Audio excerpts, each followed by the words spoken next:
En el nombre del Padre, del Hijo, del Espíritu Santo. Amén. Ven, Espíritu Santo, y llena los corazones de tus fieles y enciende en ellos el fuego de tu amor. Envía tu Espíritu Creador y se renovará la faz de la tierra. Estamos estudiando el Catecismo de la Iglesia Católica, su primera parte, la profesión de la fe, segunda sesión, la profesión de la fe cristiana, capítulo segundo, creo en Jesucristo, Hijo único de Dios, artículo tercero, Jesucristo fue concebido por obra y gracia del Espíritu Santo y nació de Santa María Virgen. Párrafo tercero, los misterios de la vida de Cristo. Estamos ahora en el tercer apartado de este párrafo, donde el Catecismo ha dedicado 25 números a desarrollar el tema que tiene como título Los misterios de la vida pública de Jesús. Dentro de esta explicación hemos ya estudiado el bautismo de Jesús, las tentaciones en el desierto, el reino de Dios está cerca, el anuncio del reino de Dios, los signos del reino de Dios, las llaves del reino. Y ahora continuamos con el séptimo misterio de la vida pública de Jesús, la transfiguración en el monte Tabor. Número 554 del Catecismo dice: a partir del día en que Pedro confesó que Jesús es el Cristo, el Hijo de Dios vivo, el Maestro comenzó a mostrar a sus discípulos que él debía ir a Jerusalén y sufrir, y ser condenado a muerte y resucitar al tercer día. Pedro rechazó este anuncio.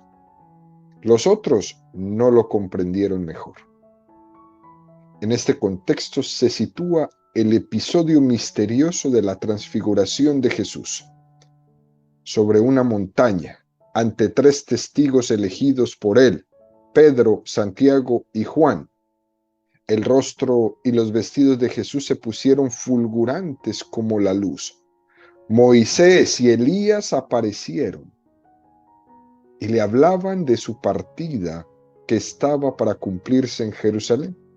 Una nube les cubrió y se oyó una voz desde el cielo que decía: este es mi Hijo, mi elegido, escuchadle.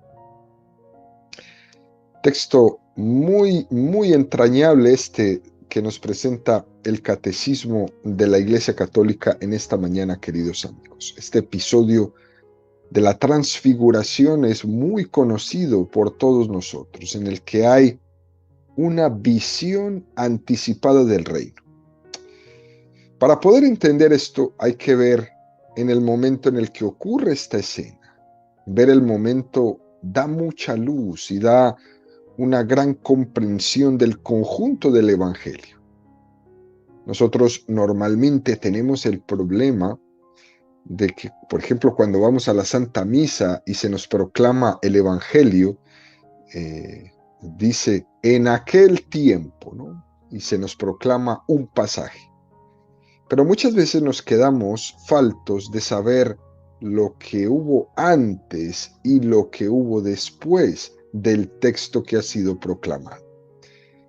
Y es importante saber todos estos datos para poder contextualizar los pasajes del Evangelio y poder tener una lectura continuada como la liturgia de la Iglesia nos la presenta de una manera magistral, ¿no? Es un hecho que un lugar central de los Evangelios es la confesión de Pedro que hablamos en nuestra catequesis el día de ayer. Cuando Pedro confiesa la personalidad mesiánica y divina de Jesucristo, a la pregunta de Jesús: ¿quién dice la gente que soy yo? Responde en una cosa, responde en otra. Y Jesús hace la pregunta personal: ¿y tú? ¿Quién dices que soy yo? Y Pedro responde inmediatamente: tú eres el Mesías, el Hijo de Dios vivo. Y Jesús le dice a Pedro: bienaventurado tú, porque eso no te lo ha revelado la carne ni la sangre, sino el Espíritu. Y es entonces cuando Jesús hace la confesión: tú eres Pedro, y sobre esta piedra edificaré mi iglesia y te daré las llaves del reino de los cielos. Después, Jesús, para que se entienda bien su mesianismo, le anuncia a Pedro la cruz, le anuncia la pasión. Mateo 16, 21, 23. Desde entonces comenzó Jesús a manifestar a sus discípulos que él debía ir a Jerusalén y sufrir mucho de parte de los ancianos, los sumos sacerdotes y los escribas, y ser matado y resucitar al tercer día. Tomándole aparte Pedro, se puso a reprenderle diciendo: lejos de ti, Señor, de ningún modo te sucederá eso. Pero él, volviéndose, dijo a Pedro: quítate de mi vista, Satanás. Escándalo eres para mí, porque tus pensamientos no son los de Dios, sino los de los hombres. En ese momento Pedro se desconcierta completamente. Tú me acabas de entregar las llaves del reino y ahora me estás llamando Satanás. Ahora me estás llamando de una manera tan fuerte que nunca lo había esperado de ti. Es ese momento, después de recibir de Jesús la primacía, recibe este balde de agua fría encima San Pedro, ¿no? Este anuncio de la pasión no entra en los esquemas mentales de Pedro. Y este es el contexto en el que está, ¿no? Pedro recibe su misión y del otro lado recibe un anuncio de la pasión, muerte y resurrección que no entiende. Acto seguido de esto, dice el Evangelio, a los 6 días después de esto, de haberle entregado las llaves del reino de los cielos a Pedro, a los 6 días tuvo lugar la subida al monte Tabor y la transfiguración. Ocurrió después de esto, porque Jesús tenía que ver el momento conveniente. El Señor, recordemos que lo hemos dicho muchas veces, era todo un pedagogo, ¿no? Él sabe nuestra vida, intercalar una cosa con la otra. Los momentos de gloria y los momentos de cruz, las consolaciones y las desolaciones, y así es toda nuestra vida. No puede decir nadie que toda su vida la vive en gloria, porque sería un mentiroso. Pero tampoco puede decir nadie que toda su vida es cruz, porque también sería un mentiroso. El Señor es un pedagogo en nuestra vida. Él acompasa una cosa con la otra, gloria y cruz. Marcos 9:29. 6 días después toma Jesús consigo a Pedro, Santiago y Juan y los lleva a ellos solos, aparte, a un monte alto. Y se transfiguró delante de ellos. Y sus vestidos se volvieron resplandecientes, muy blancos, tanto que ningún batanero en la tierra sería capaz de blanquearlos de ese modo. Se les aparecieron Elías y Moisés y conversaban con Jesús. Toma la palabra Pedro y dice a Jesús: Rabí, bueno es estarnos aquí. Vamos a hacer 3 tiendas, una para ti, otra para Moisés y otra para Elías. Pues no sabía qué responder, ya que estaban atemorizados. Entonces se formó una nube que les cubrió con su sombra, y vino una voz desde la nube: Este es mi Hijo amado, escuchadle. Y de pronto, mirando en derredor, ya no vieron a nadie más que a Jesús solo con ellos. Y cuando bajaban del monte, les ordenó que a nadie contasen lo que habían visto hasta que el Hijo del Hombre resucitara entre los muertos. Texto que hemos escuchado muchísimas veces y que es un texto muy entrañable para nosotros. Es un momento de gloria magistral. Los que han tenido la oportunidad y la gracia de estar en el monte Tabor pueden traer a su memoria el monte enorme que es el monte Tabor. Es decir, el Evangelio dice subieron al monte, pero para subir allá se tardaría, por no decir horas, a lo mejor y días, a lo mejor y días. Tanto tiempo subiendo para estar Jesús preparando su corazón, como tanto tiempo bajando para estar Jesús diciéndoles, esto no lo puede saber nadie hasta que el Hijo del Hombre resucite. Hay una pedagogía, hay un tiempo de educación que Jesús se da con ellos, tanto para prepararlos para el evento como para después encomendarles que guarden silencio, que sean prudentes. Hay una voluntad por parte de Jesús en la transfiguración que es fortalecer los ánimos. Significa esto que Jesús le interesaba mucho aliviar el escándalo de la cruz que Pedro todavía no había entendido y que su corazón estaba muy confundido. Es cierto que el escándalo de la cruz puede hacer que alguien se aparte incluso del camino de Dios. Tenemos muchas experiencias en nuestra vida como la dureza de la cruz hace que muchas personas se aparten de Dios, se alejen de Dios. Por ejemplo, la muerte de un ser querido. A muchas personas les ha acercado a Dios, pero a otras personas les ha alejado completamente de Dios. Y uno se pregunta, ¿cómo es posible que ese mismo evento, la muerte de una persona, pueda generar dos reacciones y actitudes tan diferentes en una persona? Acercarse a Dios o rechazarlo completamente. Bueno, pues este episodio de la transfiguración nos da una pista para entender esta situación. Cuando la cruz es vivida en medio de esa contemplación de la gloria, de la presencia de Dios, acerca a Dios. Cuando la cruz es vivida sin ese momento de contemplación de la gloria de Dios, la cruz aleja de Dios. ¿Por qué? Porque la cruz por sí sola escandaliza. Sin embargo, el Señor quiere dosificar la cruz con momentos de gloria, y ese momento de gloria es la transfiguración. El problema es que a veces nosotros vivimos la cruz sin permitirle al Señor que nos ilumine, porque, queridos amigos, es que no nos ponemos en su presencia. Es que nosotros no buscamos la soledad del monte Tabor. Nosotros no nos alejamos, no vamos a un lugar a estar esperando esta gloria de Dios.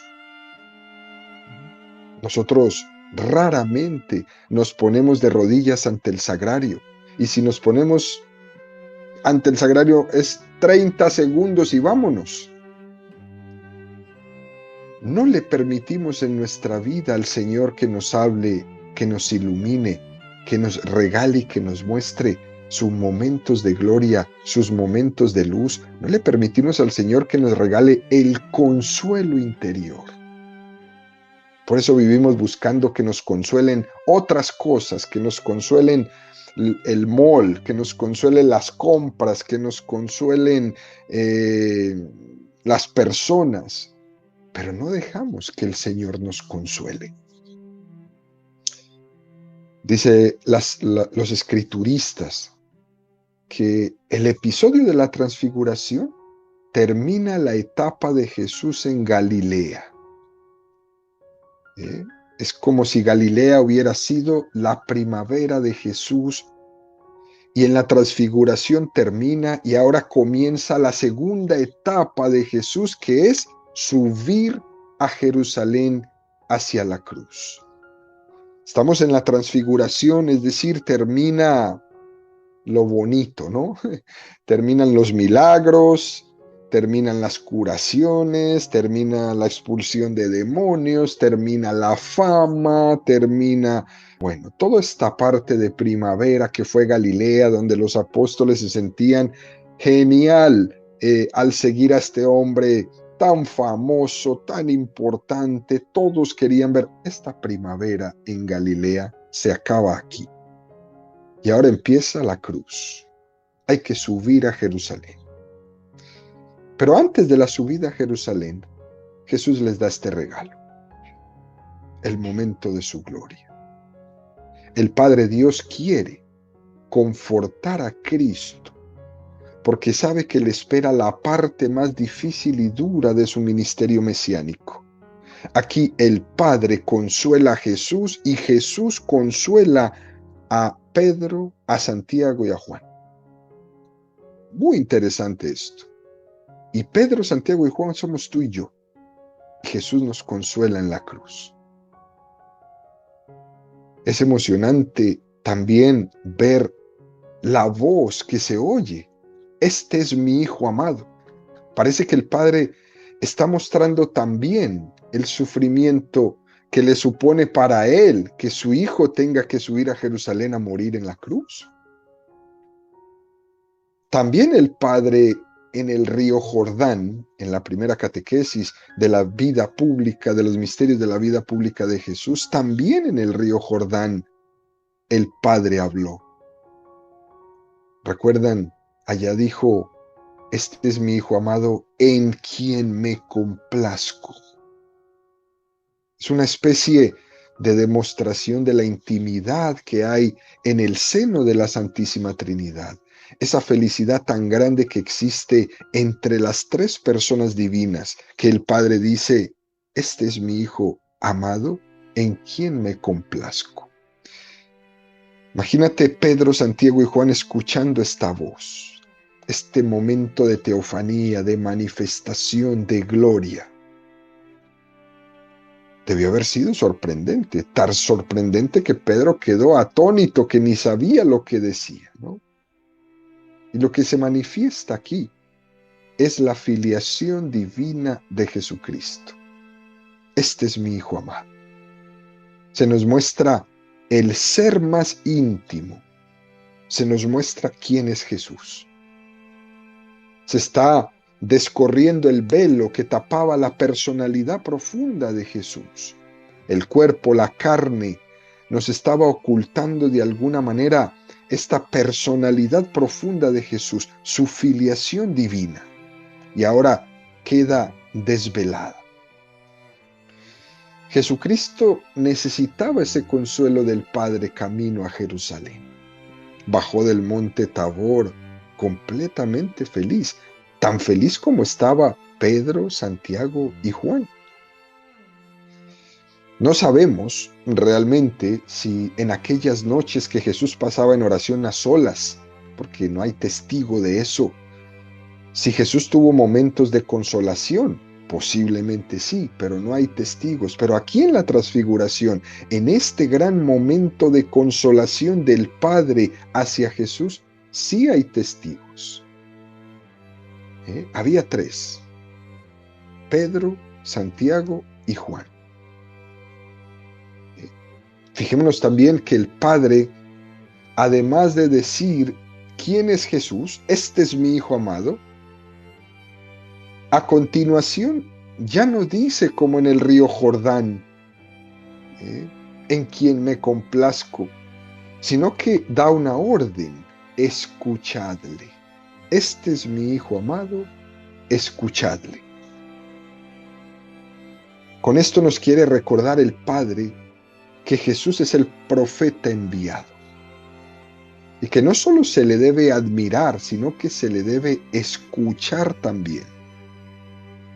Nosotros estamos llamados a ser oyentes de la palabra y Jesús es el verbo, Jesús es la palabra. No solo es el portador del mensaje de Dios, Él es el verbo, Él es la palabra. Y aquí se está cumpliendo, queridos amigos, la promesa que Yahvé había hecho a Moisés. Deuteronomio 18, 14, 19. Porque esas naciones que vas a desalojar escuchan a astrólogos y adivinos, pero a ti, Yahvé, tu Dios, no te permite semejante cosa.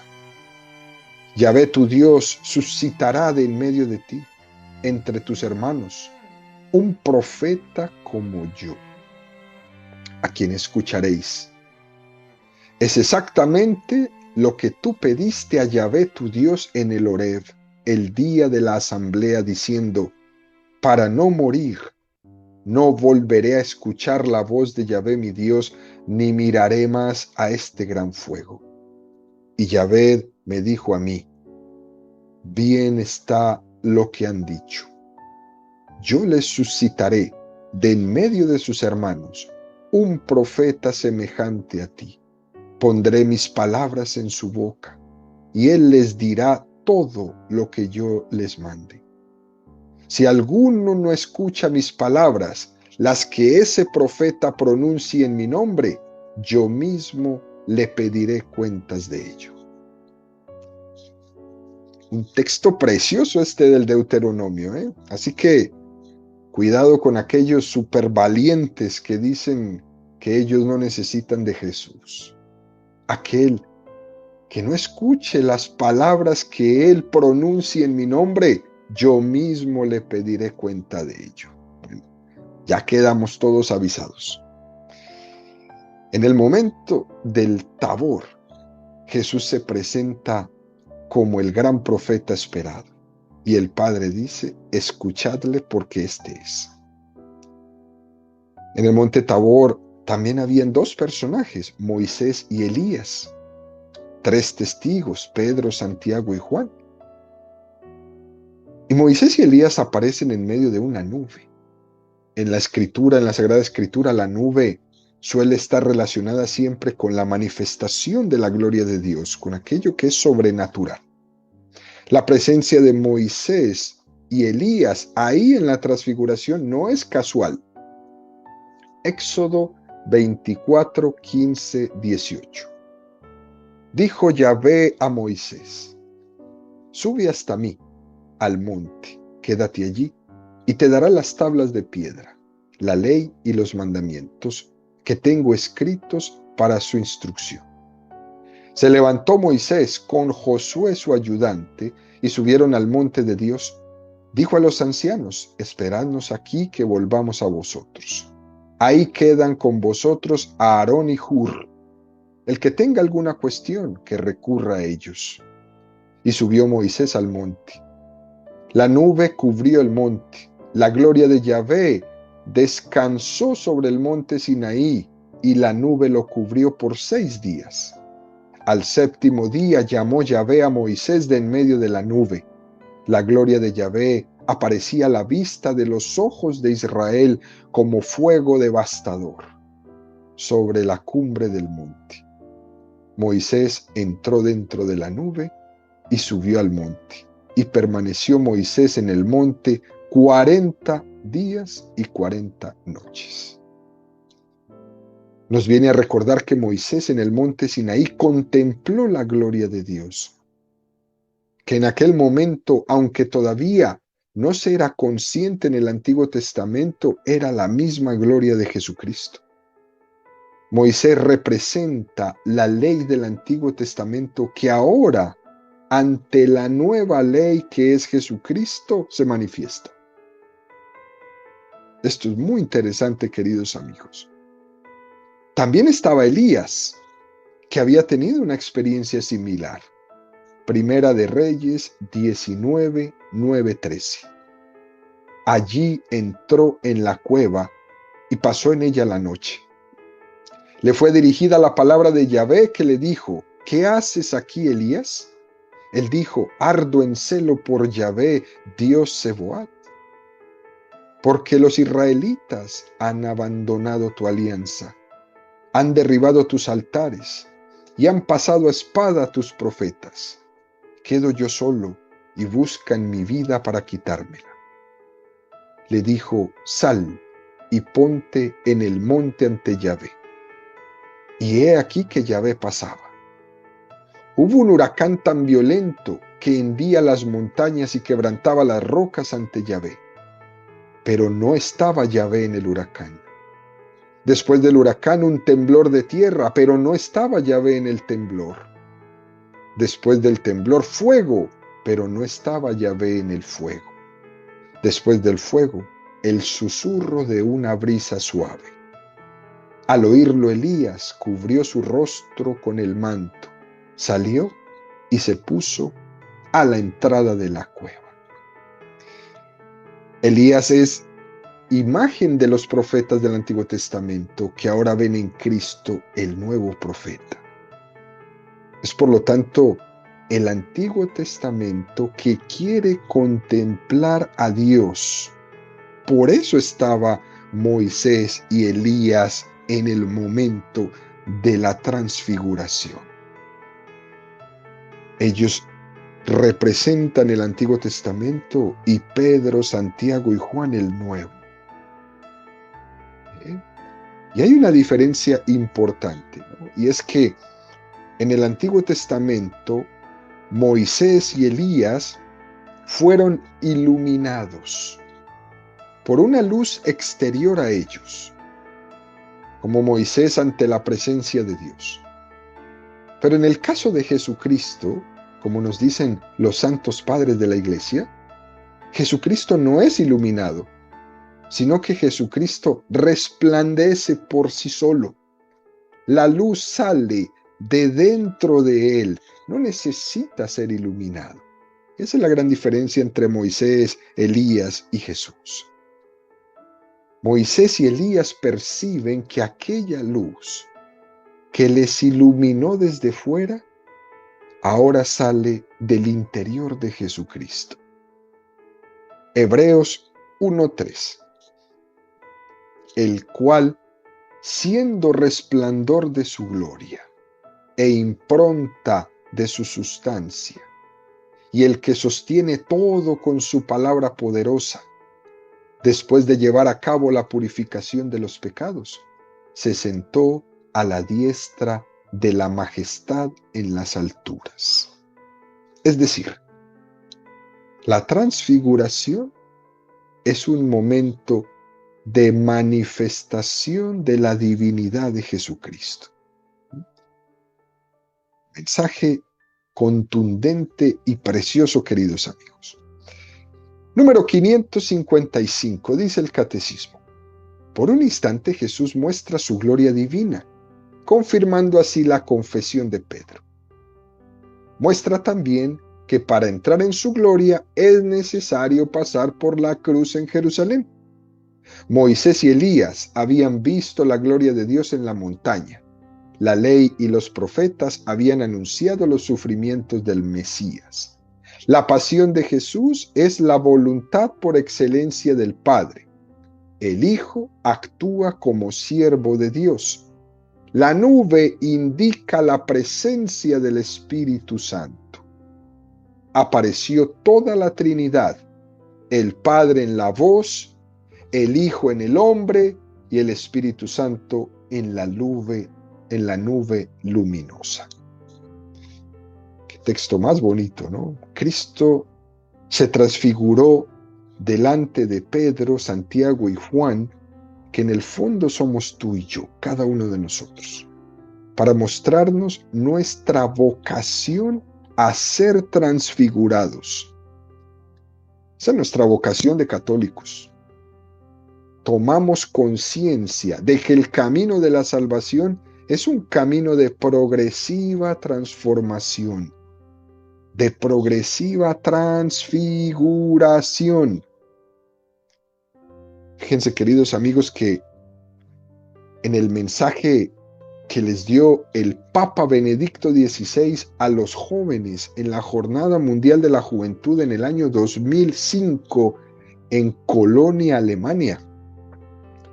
Por la gracia de Dios tuve la oportunidad de estar ahí. El Santo Padre, fíjese el mensaje que le decía a los jóvenes hablando sobre la Eucaristía. La transformación del pan y el vino en el cuerpo y la sangre de Cristo era un preanuncio de la debida transformación que tenía que hacer en nosotros del hombre viejo al hombre nuevo. Todos estamos llamados a transformarnos a imagen de Cristo. Este era el mensaje contundente para los jóvenes. Todos llamados a transformarnos a imagen de Cristo. Desde este episodio de la transfiguración, es muy importante, queridos amigos, que entendamos que todos tenemos una vocación a ser transfigurados, a ser transformados interiormente.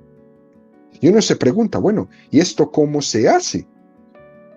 Y aquí se nos da una indicación importante, aunque no es la única: contemplar la gloria de Cristo para irnos transformando. Transformar, pero contemplando. Es decir, que la invitación es a incurrir en nuestra vida en una vida de contemplación, sin tener miedo, sin pensar que una vida de contemplación y de oración a veces es un poco lenta o que no sirve para nada. El que contempla de verdad se transforma en aquella medida que contempla. Se ve reflejado en él lo que va contemplando y va reflejando en su vida lo que va contemplando. Incluso la misma persona muchas veces no se da cuenta cómo va cambiando, pero todo su entorno sí. Dicen los dietistas, ¿no? El hombre es lo que come. Nosotros, tomando más o menos, podríamos decir, el hombre es lo que contempla. Aquello en lo que fijas tu atención, en eso poco a poco te vas transformando. Fijémonos bien, queridos amigos, la cultura de hoy, ¿qué mira? ¿Qué contempla la cultura de hoy? La televisión, el teléfono y el computador. Esos son los modelos culturales que el hombre contempla todo el tiempo. La pantalla es el objeto de contemplación del hombre de hoy. Si nosotros vivimos contemplando la basura de la pantalla, nos vamos transformando en esa basura. Si nos pusiéramos en la contemplación del Señor, el mismo tiempo que estamos enfrente de una pantalla, rapidito nos transformaríamos en imagen de Jesucristo. Dime dónde pones tus ojos y te diré qué es lo que refleja tu vida. Hay una llamada en esto que es muy importante, queridos amigos, a llegar a entrar en una vida de espiritualidad con este episodio de la transfiguración. Si es que el Señor en la transfiguración no nos está invitando a ver la cruz, nos está invitando a ver su gloria. Por eso decíamos, ¿cómo llego yo a hacer eso en mi vida? Pues contempla la gloria, todavía no la cruz. Ahora disfruta la gloria de Dios. Estamos llamados a ser transformados. Aunque a nosotros nos parezca muy difícil porque creemos que tenemos un corazón demasiado endurecido, déjale ese corazón al Señor. Tú contempla su gloria, contempla su rostro y Él hará ese trabajo de tu transformación interior. Contemplando a Jesucristo, nos hacemos semejante a Él, nos conformamos a Él. Permitamos que su mundo, que sus ideales, que sus objetivos, que sus sentimientos se impriman en nosotros, que sustituyan nuestros pensamientos, nuestros ideales, nuestros sentimientos, nuestros objetivos. Esto es importante, queridos amigos, y eso se logra en la contemplación. Mira dónde pones tus ojos. Mira cuáles son las imágenes que contemplas. Míralos. Míralos. Dime dónde pones tus ojos y te diré qué es lo que refleja tu vida. Eso importantísimo. Y eso fue tan impactante para Pedro, para Santiago y para Juan, que fue muy difícil para ellos guardar silencio. Imagínate tú, hasta que yo muera y resucite, les dijo Jesús. Pues resulta que cuando Pedro escribe la segunda epístola, 40 años después, Segunda de Pedro 1, 16, 18. Nosotros mismos escuchamos esta voz venida del cielo, estando con Él en el Monte Santo. Os hemos dado a conocer el poder y la venida de nuestro Señor Jesucristo, no siguiendo fábulas ingeniosas, sino después de haber visto con nuestros propios ojos su majestad. Porque recibió de Dios Padre honor y gloria, cuando la sublime gloria se dirigió en esta voz: este es mi Hijo muy amado, en quien me complazco. Por eso, queridos amigos, en conclusión, hoy nos unimos a Pedro, a Santiago y a Juan en esta contemplación de la majestad de Jesucristo, porque la contemplación de Jesucristo nunca se nos olvida.